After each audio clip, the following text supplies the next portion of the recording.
Hello guys, ഞങ്ങൾ എന്താ വർത്താനം ഉഷാറല്ലേ? ഇന്ന് നമ്മളിന്റെ താഴത്തേക്ക് ഇങ്ങനെ നോക്കിയതല്ലേ, സംഭവം തിന്നാളാണ്. നല്ല പൂള കൂടാണ്, ഇറച്ചും പൂള കൂടാണ്. എന്റെ മോൻ എന്നാ ടേസ്റ്റ് വെച്ചിട്ട്. അപ്പൊ എവിടുന്നൊക്കെ കാണാൻ താല്പര്യം ഉണ്ടാവില്ലേ, അല്ലെങ്കിൽ അറിയാൻ താല്പര്യം ഉണ്ടാവും. നമ്മൾ സ്വന്തം കുഞ്ഞാക്കാന്റെ ചായക്കട, കുഞ്ഞാക്കാന്ന് പറഞ്ഞാൽ നമ്മൾ മൂത്താപ്പൊക്കെ ആയിട്ട് വരും. അപ്പൊ സംഭവം മൂത്താപ്പ ചെറിയൊരു ഹോട്ടലിന്റെ പരിപാടി. അപ്പൊ അതിന്റെ ഉദ്ഘാടന പരിപാടി വളരെ ഗ്രാൻഡ് ആയിട്ടുള്ള ഒരു പരിപാടി ഉണ്ടോ നമ്മുടെ കുഞ്ഞാക്കാന്റെ ചായക്കട ഉദ്ഘാടനം. അങ്ങനത്തെ വല്യമ്മ, അതുപോലെ മുത്തമ്മ, അതുപോലെ തന്നെ ഒരുപാട് ആൾക്കാരുണ്ടോ. അതായത് മൂത്തമ്മാന്റെ മേലെ ഉദ്ഘാടനം, അതായത് മൂത്താപ്പാന്റെ വൈഫിന്റെ മദർ, അതാണ് ഉദ്ഘാടനം കഴിഞ്ഞപ്പോ നമ്മളെ കൈക്ക് ലഡുവിന്റെ പാക്കറ്റാണ് വെച്ചത്. പാക്കറ്റ് വെച്ചപ്പോ അമ്മ എന്ത് ചെയ്ത് മൂത്തമാനം മകനാട് കൊടുത്ത് ആ കിടക്കണേ. മൂത്തമാനം പറഞ്ഞ സുഖറാണ് മനെ വേണ്ടാത്താണ്. ഞാൻ പാത്രം കൊണ്ട് പുറത്ത് പോയപ്പോ സംഭവം ആ കിടക്കും. എന്തായി കാരണം സംഭവം ചില ഉള്ളിൽ നിന്ന് എല്ലാരും കൊടുത്തിക്കണേ. എല്ലാരും സംഭവം കയ്യിൽ ഓരോന്നുണ്ട്. അപ്പൊ ജസ്റ്റ് ആ പ്ലിങ് അടിച്ചപ്പോ ഞാൻ ഉള്ളിൽ കയറിയപ്പോ അഫിന് കഴിച്ചില്ലായിരുന്നു. അപ്പൊ അഫിനും കൊടുത്ത് ഞാൻ സന്തോഷപ്പെടിച്ചു. അങ്ങനെ റാഹത്തായി ഉള്ളിൽ കയറിയപ്പോ നല്ല ചാടിയ മൂത്താപ്പാന്റെ ചായപ്പിഴ എന്ന് പറഞ്ഞാൽ ഇതാണ് സംഭവം മക്കളെ.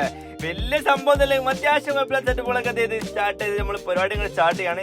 ഇനിയാണ് ഗ്രാൻഡ് ഇങ്ങനെ പതുക്കെ ബാക്കിൽ ഗ്രാൻഡ് ആക്കാൻ. അപ്പൊ ജസ്റ്റ് കടികളൊക്കെ എന്തെങ്കിലും പരിചയപ്പെട്ടാണ് മടക്ക് പാൽ കേക്ക് കണ്ണൂരപ്പം കാര്യങ്ങൾ ഈ സെക്ഷനിലുള്ള, പിന്നെ കുറച്ച് മിച്ചറും കാര്യങ്ങളും കുറച്ച് മുട്ടായും കാര്യങ്ങളൊക്കെ. അങ്ങനെ നമ്മൾ രണ്ടാമത്തെ സെക്ഷനിലേക്ക് വരുമ്പോൾ വെള്ളപ്പം നൂലപ്പം സമൂസ അതുപോലെ തന്നെ ചെറിയ കടികളൊക്കെ ഈ ഭാഗത്തുള്ള. അപ്പൊ മുഞ്ഞാക്കാനെ ചായപ്പടിയൊക്കെ പോകുന്ന ഒരു സംഭവം ലൊക്കേഷൻ നമ്മൾ ആനക്കല്ലുണ്ട്. നല്ല കടികളും അതുപോലെ തന്നെ ബിരിയാണി, ചോറ്, അടിപൊളി സാധനങ്ങളൊക്കെ ഉണ്ട്. വന്നോളി. അപ്പൊ എന്നാ ബാക്കി നാളെ.